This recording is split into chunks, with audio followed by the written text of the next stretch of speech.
मुझे सुंदरी से कोई दूर नहीं कर सकता। खुदा तुम्हारी हिफाजत करे। कुदरत का बट्टा सट। बेटी तुमसे मोहब्बत नहीं करती। हाँ लेकिन मैं तो मोहब्बत करता हूँ ना उससे। बादशाह मीर अली, क्या ये काफी नहीं है उसके लिए? नहीं है। आशिक अली को जहांदाद मीर अली की बहन से इश्क हुआ और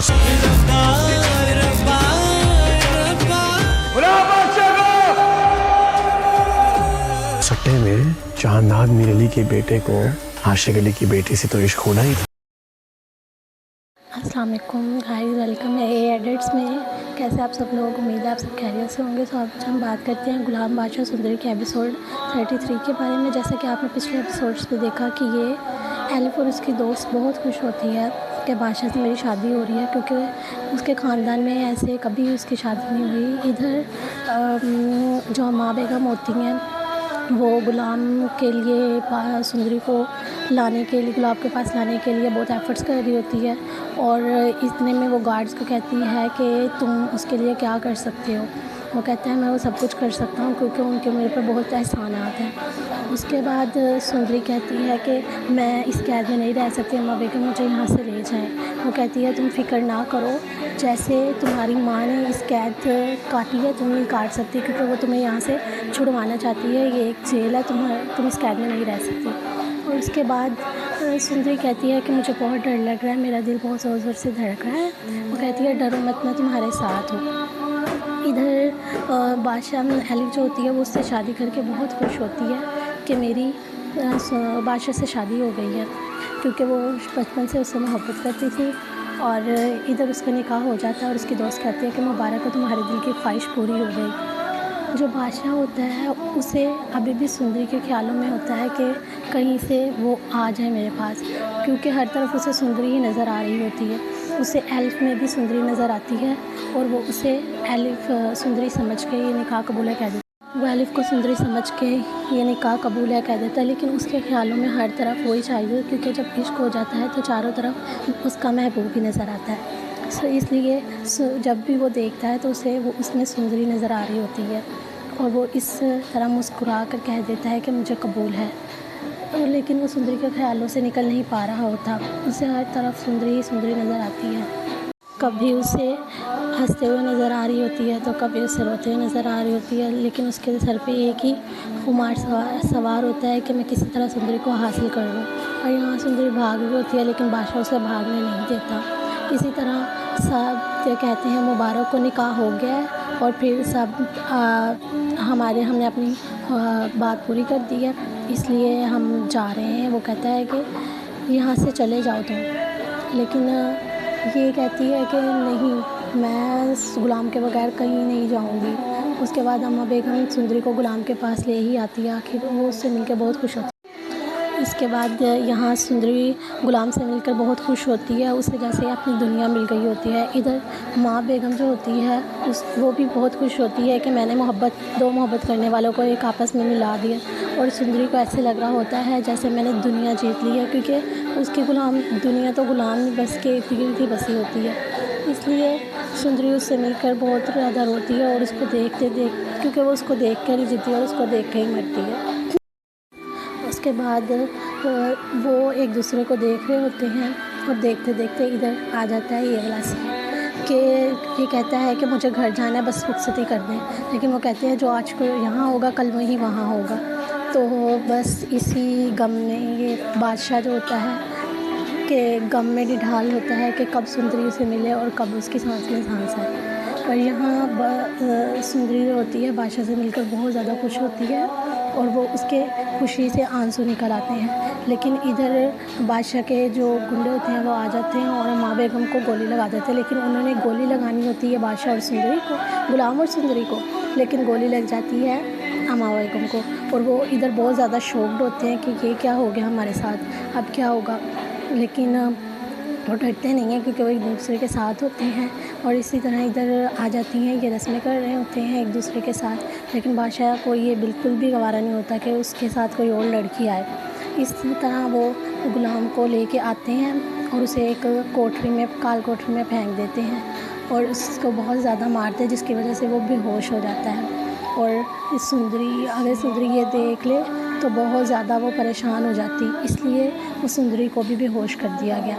इसके बाद यहाँ रस्में हो रही होती हैं इन दोनों की, लेकिन बादशाह गम से निढाल होता है कि कहीं मेरी सुंदरी यहाँ से चली ना जाए, क्योंकि उसको यही खौफ लगा रहता है कि ये मेरे साथ धोखा ना कर दे, इधर मेरी शादी इससे करवा के और सुंदरी को मुझसे दूर कर दे, क्योंकि वो ऐसा कभी नहीं चाहता था कि सुंदरी उससे दूर हो। उसके बाद यहाँ जो एक्टिंग कर रहे होते हैं ये कि मैं जा रही हूँ, ये कर रही हूँ, वो कर रही हूँ, लेकिन ऐसा वैसा कुछ भी नहीं होता। उसके बाद यहाँ पे रुखसती हो रही होती है इनकी, और ये सब एक दूसरे से मिल रहे होते हैं कि अल्लाह ताला तुम्हें खुश रखे, अच्छे नसीब करे और अब जाओ अपने घर। यहाँ पे आती हैं माँ बेगम, जो कहती हैं कि मैं अपनी बेटी को मुँह दिखाई में ये सेट ले रही हूँ, अगर ये सेट औरत पहन ले तो उसका शोर उससे कभी भी मुँह नहीं फेर सकता। इतने में आ जाती है सुंदरी की मामा और कहती है कि माँ बेगम कहती है कि तुम मेरे लिए क्या लेके आई हो, तुम हमारी नई बहू के लिए क्या लेके आई। वो कहती है पाजेबे। जब वो पाजेबे दिखाती है तो वो कहता है कि पाजेबे वाली कहाँ है। इतने में इसकी माँ परेशान हो जाती है कि सुंदरी अभी तक आई नहीं, क्योंकि उसने तो मैंने भेजा था और वो तो आई ही नहीं अभी। और इतने में बादशाह जो होता है वो आ जाता है, बादशाह आ जाता है अपनी बेगम के पास और उसे कहता है कि मैं तुम्हारे साथ नहीं रहूँगा और मैं जा रहा हूँ अपनी सुंदरी के पास। उसके बाद यहाँ पे वो आता है और कहता है कि मुझे सुंदरी से मिलना है। वो कहता है कि वो सोई हुई है, लेकिन वो कहता है नहीं मुझे मिलना है, और उसे इधर से फेंक के और वो अंदर जाता है। लेकिन जब अंदर जाता है तो उसे सुंदरी नज़र नहीं आती और वो बहुत ज़्यादा गुस्सा होता है, जैसे उसे कुछ नज़र ही नहीं आ रहा होता। वो सबको मारता है, पीटता है। वो कहता है कि सुंदरी कहाँ है, मुझे सुंदरी चाहिए। सुंदरी इधर गुलाम के साथ होती है और वो चीख चीख के कह रही होती है कि मुझे गुलाम चाहिए, गुलाम चाहिए, गुलाम को छोड़ दो, छोड़ दो। लेकिन गुलाम को यहाँ मार मार के इसको बेहोश किया होता है और उसमें इतनी हालत नहीं होती कि वो उठ सके। सो मिलते हैं नेक्स्ट एपिसोड में। ये एडिट्स को सब्सक्राइब और फॉलो। उसके बाद यहाँ पे रुखसती हो रही होती है इनकी, और ये सब एक दूसरे से मिल रहे होते हैं कि अल्लाह ताला तुम्हें खुश रखे, अच्छे नसीब करे और अब जाओ अपने घर। यहाँ पे आती हैं माँ बेगम, जो कहती हैं कि मैं अपनी बेटी को मुँह दिखाई में ये सेट ले रही हूँ, अगर ये सेट औरत पहन ले तो उसका शोर उससे कभी भी मुँह नहीं फेर सकता। इतने में आ जाती है सुंदरी की मामा और कहती है कि माँ बेगम कहती है कि तुम मेरे लिए क्या लेके आई हो, तुम हमारी नई बहू के लिए क्या लेके आई। वो कहती है पाजेबे। जब वो पाजेबे दिखाती है तो वो कहता है कि पाजेबे वाली कहाँ है। इतने में इसकी माँ परेशान हो जाती है कि सुंदरी अभी तक आई नहीं, क्योंकि उसने तो मैंने भेजा था और वो तो आई ही नहीं अभी। और इतने में बादशाह जो होता है वो आ जाता है, बादशाह आ जाता है अपनी बेगम के पास और उसे कहता है कि मैं तुम्हारे साथ नहीं रहूँगा और मैं जा रहा हूँ अपनी सुंदरी के पास। इसके बाद वो एक दूसरे को देख रहे होते हैं और देखते देखते इधर आ जाता है ये वाला सीन कि ये कहता है कि मुझे घर जाना है, बस रुखसती कर दें। लेकिन वो कहते हैं जो आज को यहाँ होगा कल वही वहाँ होगा। तो बस इसी गम में ये बादशाह जो होता है कि गम में निढाल होता है कि कब सुंदरी उसे मिले और कब उसकी सांस में सांस है। और यहाँ सुंदरी जो होती है बादशाह से मिलकर बहुत ज़्यादा खुश होती है और वो उसके खुशी से आंसू निकल आते हैं। लेकिन इधर बादशाह के जो गुंडे होते हैं वो आ जाते हैं और माँ बेगम को गोली लगा देते हैं। लेकिन उन्होंने गोली लगानी होती है बादशाह और सुंदरी को, गुलाम और सुंदरी को, लेकिन गोली लग जाती है माँ बेगम को। और वो इधर बहुत ज़्यादा शॉक्ड होते हैं कि ये क्या हो गया हमारे साथ, अब क्या होगा। लेकिन वो डरते नहीं हैं क्योंकि वो एक दूसरे के साथ होते हैं। और इसी तरह इधर आ जाती हैं, ये रस्में कर रहे होते हैं एक दूसरे के साथ। लेकिन बादशाह को ये बिल्कुल भी गवारा नहीं होता कि उसके साथ कोई और लड़की आए। इस तरह वो गुलाम को लेके आते हैं और उसे एक कोठरी में, काल कोठरी में फेंक देते हैं और उसको बहुत ज़्यादा मारते हैं, जिसकी वजह से वो बेहोश हो जाता है। और इस सुंदरी, अगर सुंदरी ये देख ले तो बहुत ज़्यादा वो परेशान हो जाती, इसलिए वो सुंदरी को भी बेहोश कर दिया गया। इसके बाद यहाँ रस्में हो रही होती हैं इन दोनों की, लेकिन बादशाह गम से निढाल होता है कि कहीं मेरी सुंदरी यहाँ से चली ना जाए, क्योंकि उसको यही खौफ लगा रहता है कि ये मेरे साथ धोखा ना कर दे, इधर मेरी शादी इससे करवा के और सुंदरी को मुझसे दूर कर दे, क्योंकि वो ऐसा कभी नहीं चाहता था कि सुंदरी उससे दूर हो। उसके बाद यहाँ जो एक्टिंग कर रहे होते हैं ये कि मैं जा रही हूँ, ये कर रही हूँ, वो कर रही हूँ, लेकिन ऐसा वैसा कुछ भी नहीं होता। उसके बाद वो एक दूसरे को देख रहे होते हैं और देखते देखते इधर आ जाता है ये वाला सीन कि ये कहता है कि मुझे घर जाना है, बस रुखसती कर दें। लेकिन वो कहते हैं जो आज को यहाँ होगा कल वही वहाँ होगा। तो बस इसी गम में ये बादशाह जो होता है कि गम में निढाल होता है कि कब सुंदरी उसे मिले और कब उसकी सांस में सांस है। और यहाँ सुंदरी जो होती है बादशाह से मिलकर बहुत ज़्यादा खुश होती है और वो उसके खुशी से आंसू निकल आते हैं। लेकिन इधर बादशाह के जो गुंडे होते हैं वो आ जाते हैं और माँ बेगम को गोली लगा देते हैं, लेकिन उन्होंने गोली लगानी होती है बादशाह और सुंदरी को, गुलाम और सुंदरी को, लेकिन गोली लग जाती है अमा बेगम को। और वो इधर बहुत ज़्यादा शॉक्ड होते हैं कि ये क्या हो गया हमारे साथ, अब क्या होगा। लेकिन वो डरते नहीं हैं क्योंकि वो एक दूसरे के साथ होते हैं। और इसी तरह इधर आ जाती हैं, ये रस्में कर रहे होते हैं एक दूसरे के साथ। लेकिन बादशाह को ये बिल्कुल भी गवारा नहीं होता कि उसके साथ कोई और लड़की आए। इस तरह वो गुलाम को लेके आते हैं और उसे एक कोठरी में, काल कोठरी में फेंक देते हैं और उसको बहुत ज़्यादा मारते हैं, जिसकी वजह से वो बेहोश हो जाता है। और इस सुंदरी, अगर सुंदरी ये देख ले तो बहुत ज़्यादा वो परेशान हो जाती, इसलिए उस सुंदरी को भी बेहोश कर दिया गया। इसके बाद यहाँ रस्में हो रही होती हैं इन दोनों की, लेकिन बादशाह गम से निढाल होता है कि कहीं मेरी सुंदरी यहाँ से चली ना जाए, क्योंकि उसको यही खौफ लगा रहता है कि ये मेरे साथ धोखा ना कर दे, इधर मेरी शादी इससे करवा के और सुंदरी को मुझसे दूर कर दे, क्योंकि वो ऐसा कभी नहीं चाहता था कि सुंदरी उससे दूर हो। उसके बाद यहाँ जो एक्टिंग कर रहे होते हैं ये कि मैं जा रही हूँ, ये कर रही हूँ, वो कर रही हूँ, लेकिन ऐसा वैसा कुछ भी नहीं होता। उसके बाद वो एक दूसरे को देख रहे होते हैं और देखते देखते इधर आ जाता है ये वाला सीन कि ये कहता है कि मुझे घर जाना है, बस रुखसती कर दें। लेकिन वो कहते हैं जो आज को यहाँ होगा कल वहीं वहाँ होगा।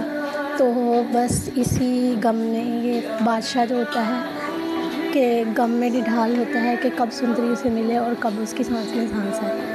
और यहाँ सुंदरी जो होती है बादशाह से मिलकर बहुत ज़्यादा खुश होती है और वो उसके खुशी से आंसू निकल आते हैं। लेकिन इधर बादशाह के जो गुंडे होते हैं वो आ जाते हैं और माँ बेगम को गोली लगा देते हैं, लेकिन उन्होंने गोली लगानी होती है बादशाह और सुंदरी को, गुलाम और सुंदरी को, लेकिन गोली लग जाती है अमा बेगम को। और वो इधर बहुत ज़्यादा शॉक्ड होते हैं कि ये क्या हो गया हमारे साथ, अब क्या होगा।